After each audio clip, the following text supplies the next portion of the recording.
Hi Stampers, this is Amy Whalen with Amy's Inklings, and today I want to show you this cute little box. It has a belly band. It opens up, it's a hinged box, which I love, and it has chocolate Hershey Nuggets candies that have been covered in our DSP, the cherry on top DSP. So I wanted to show you how to go ahead and make that. I cannot take credit for this project. This is something I got from Sam Donald on poodles.com, poodles.uk.com, but I think it's absolutely adorable, and we made this at my club, so I wanted to show you how to do it too. So you're going to start with a piece of Watermelon Wonder cardstock, and this measures 7 3/4 inches by 4 1/2. You're going to score it. Let me pull this up.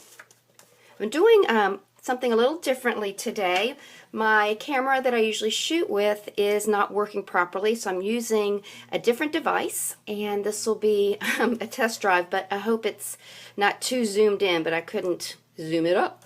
Alright, so again, this is 7 3/4 inches by 4 1/2, and we're going to score it on the long end at 3/4 inch, 3 1/2, 4 1/4, and 7. And of course, this is our scoring plate, and I actually put markers here to help my club members know where to score the cardstock in this direction. But I had to tell them, forget that, because when you turn it over to the short side, you have to score it at 3 3/4 inches, as shown here, but on this side, it's 3 3/4, so it's a little off that marker. Okay? Very good. Let me move my scoring plate over. Okay, now with your handy paper snips, actually let me go ahead and fold and burnish these score lines. It makes it a little bit easier. Oops. Makes it a little bit easier to know where to trim later. And again, if I'm out of the viewfinder, I apologize. Okay, now we're going to go ahead and snip all of these little score lines here. Okay. We're also going to go back and we're going to angle these tabs so that when we go to construct the box later, it'll be easier to put it together. Let me hold that down. Maybe that's a little bit better. Okay, you can do that on the other side.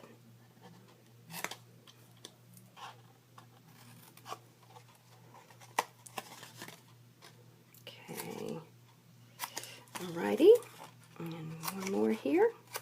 Very good. All right, let's get those little paper shavings away. First, let's see. I'm going to go ahead and use my Tombow. And we'll put a little bit here. Fast Fuse or our tear and tape. Gosh, I never remember the correct name of that. It would be great options too. They are a great permanent hold. But this is just a little bit easier for me when I'm filming. Okay, so then we're going to put glue on this one and this one, just like my template said. And we're going to fold that over. You want to make sure that these edges are flush. And do that on this side too. Just kind of hold them in place for a little bit. Okay. I have a lot of nerve filming. My hands are so dry today. Ew, ew, and ew. Alright, just put up with that. Alright, let's put some glue there and glue there. And we'll put that together. And this together. There we go. Oops, I don't think I trimmed that side very well. Ruh-roh. Okay, so here is our hinged box. Okay, so here we go. We have our hinged box now. One thing I did notice is I did not put a little finger notch there as I did on my sample. That was made with our 3/4 inch circle punch. So before you glue your box together, go ahead and punch half a little circle there. It's just kind of a cute little handy little thing there. Alright, so we've got our box. Now to save some time, I went ahead and I covered it with a piece of crushed curry cardstock, and that measures 2 3/4 of an inch by 2 1/4.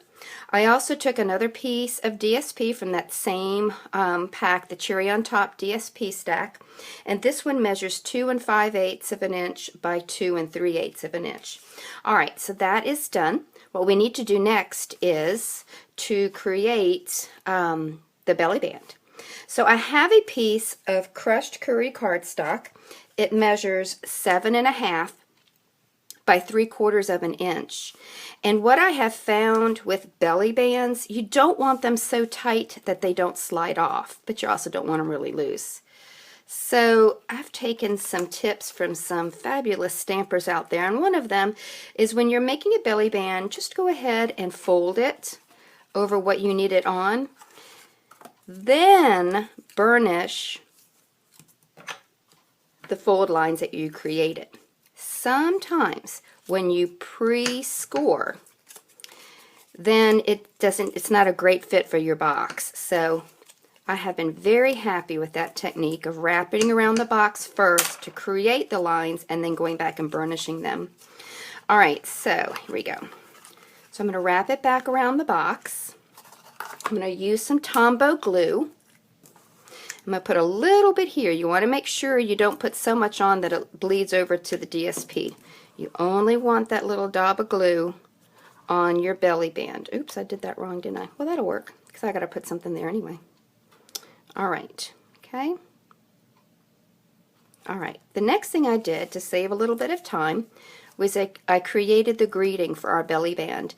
This is Whisper White punched with our 1 3/4 of an inch scallop punch. I sponged some crushed curry on it. I even punched the little holes with a piercing tool just to add a little extra panache. The Watermelon Wonder is punched with our 1 3/8 of an inch circle punch. Then I stamped something with work of art. I had to stamp the two images. That's one image, that's the other. Very close so that they would fit within a 1 1/4 inch circle punch. And then I put them all together. And hey, I already have glue there. So let's put it on. And that's it. Isn't that neat? I love this box. Love, love, love. Now let me go back and show you the candy. In this one, again, we covered Hershey Nuggets with more of the same DSP from Cherry on Top. And that's a great way to do it, especially when you alternate the colors, because it's really pretty and it coordinates with the lid.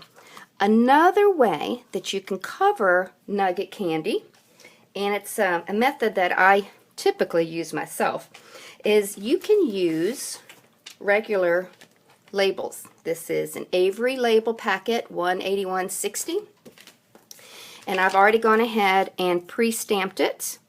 And so now what's lovely about it is that it's self-adhesive and it just wraps around. See? So I did a whole bunch here. Okay, so that's one way to also cover your candy. So you can either use your DSP that coordinates, or you can just stamp something small and wrap your candies around it. So that's that. I hope you enjoyed this tutorial. I thought it was nifty, and the girls at my club really enjoyed it and have been waiting for the video tutorial. So here you go, gals. Thanks so much for stopping by Amy's Inklings. I hope you stop by again soon. Bye-bye.